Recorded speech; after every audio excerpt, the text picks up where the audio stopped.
Hello everyone and welcome back to another video from Finance and Crypto Guide. In this video, I'm going to show you how to log into your account on the Taxbuddy website. So let's get started right away. First of all, open up your web browser and then in the address bar type in taxbuddy.com and press enter.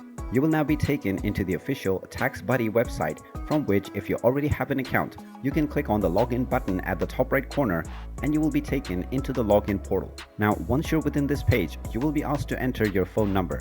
Choose your country code from the country code box, and after choosing your country, you can enter your phone number.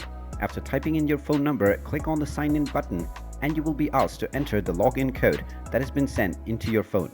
Just enter the login code that you received within your SMS and click on the next button and you will be asked to enter your password if you have set one. After entering your password, click on the login button and you will be logged into your Taxbuddy account right away. And there you have it. That is how easy it is to log into your account on the Taxbuddy website. If you find this video helpful, make sure you hit that like button and subscribe to our channel if you haven't done so already. Also ring that notification bell to never miss another update from us. Thank you for watching and I will see you again in the next video.